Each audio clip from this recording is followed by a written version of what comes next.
Good afternoon, and welcome to the Wednesday afternoon conference call with Trusts Unlimited.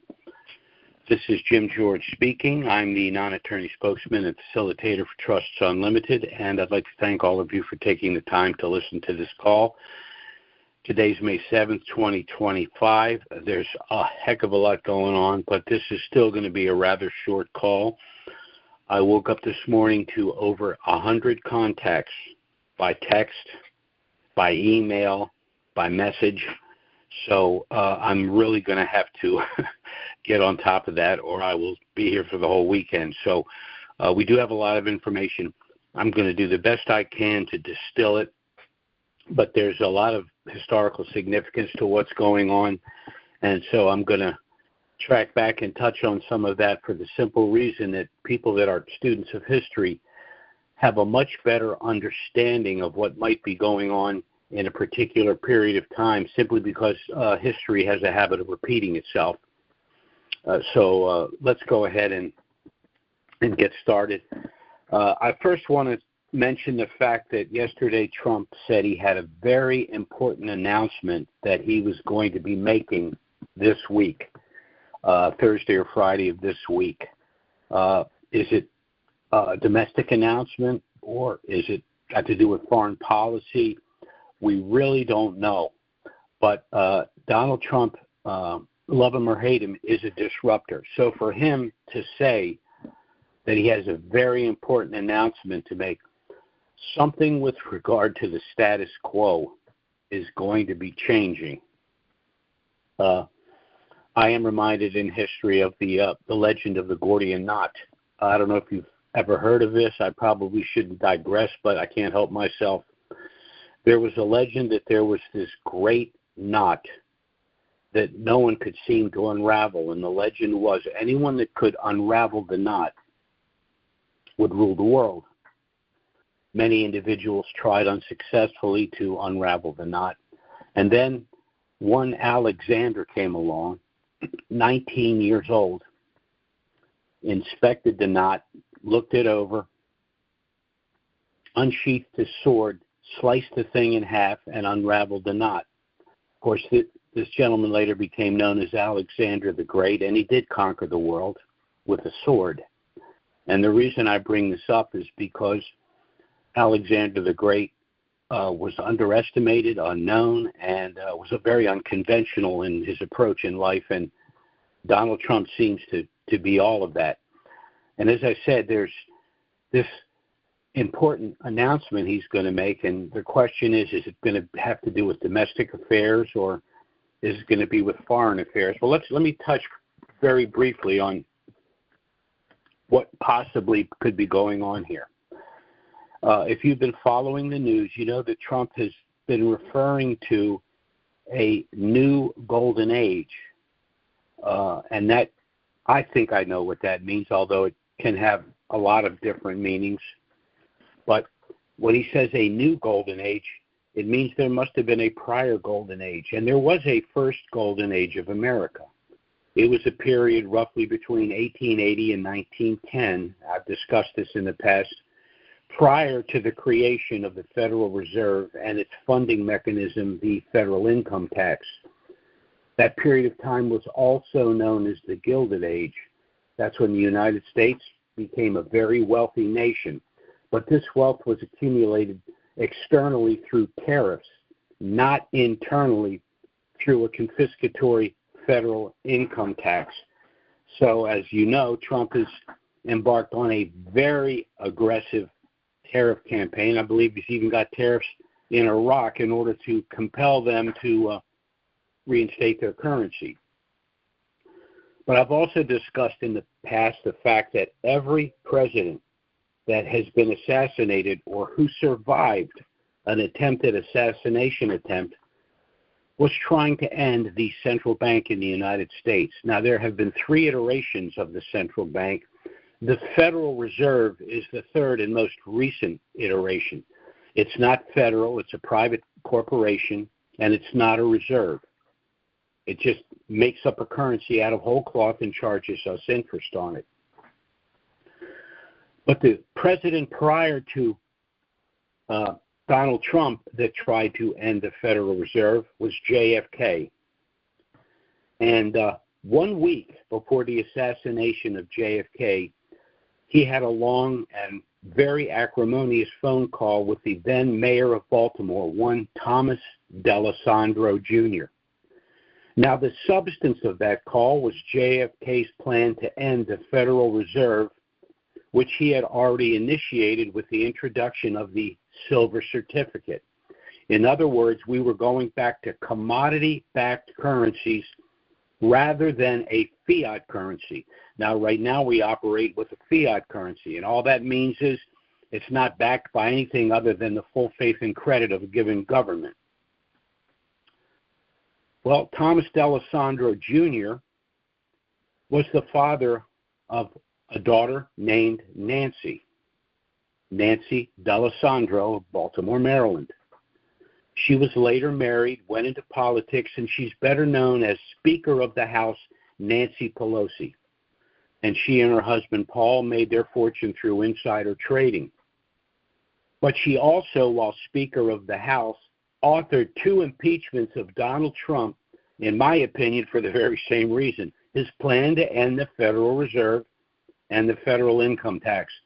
So we've pretty much gone full circle, and here we are back at the beginning on the threshold of ending the central bank, in this particular case the Federal Reserve, and very formidable people for their own reasons trying to stop us. So this is where we find ourselves today. Now,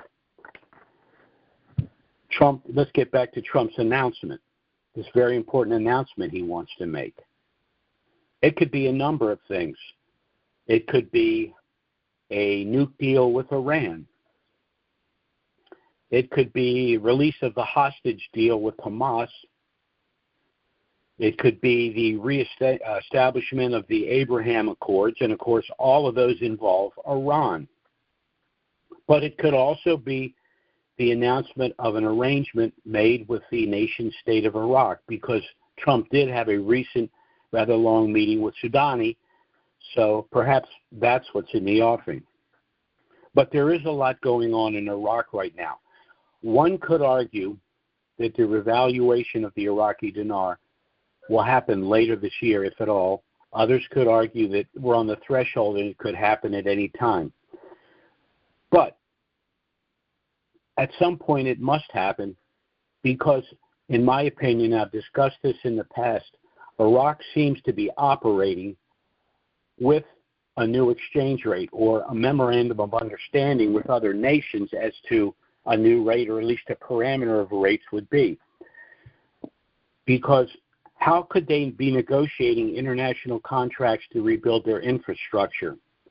Or how could they be entering into currency swaps with other countries or cross-border payment systems?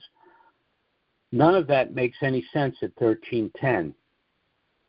So, in my opinion, these people are already operating under the assumption, first, that there will be a new rate, and second, a pretty good idea where that rate would be.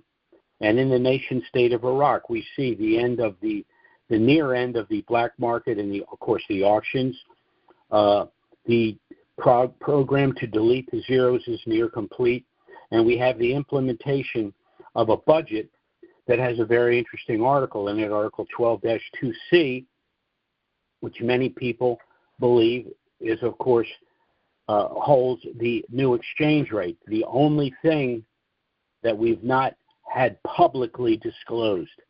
So everything is moving in that direction, and hopefully this will be done sooner rather than later.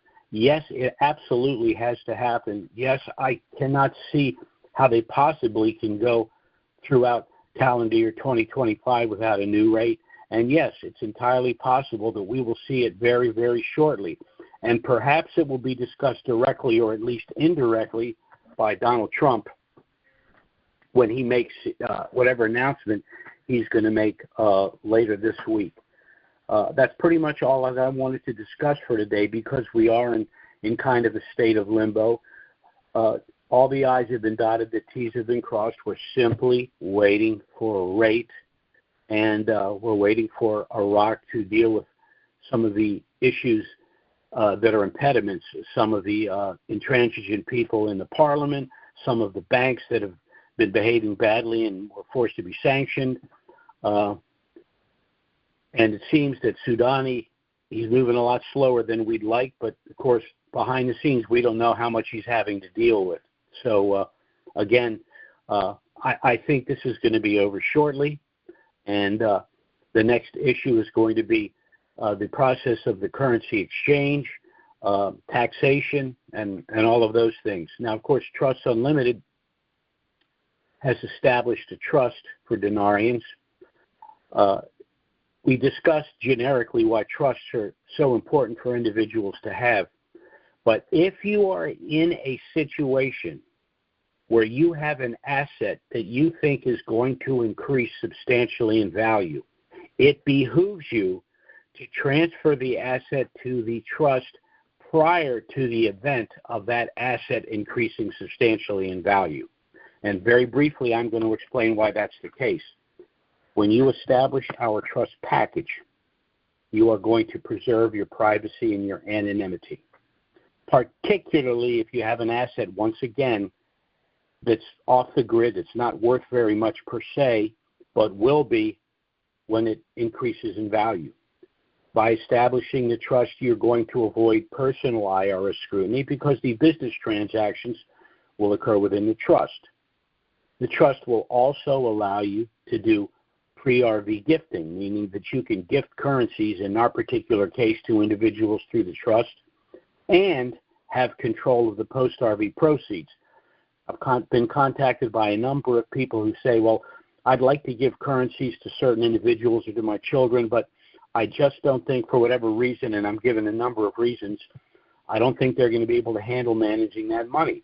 Well, then you can gift it to them through the trust and have control of the post-RV proceeds. By establishing the trust, that means your estate will avoid the cost and delay and exposure of probate, and you can avoid the federal estate tax, which can be as much as 55% of the entire estate.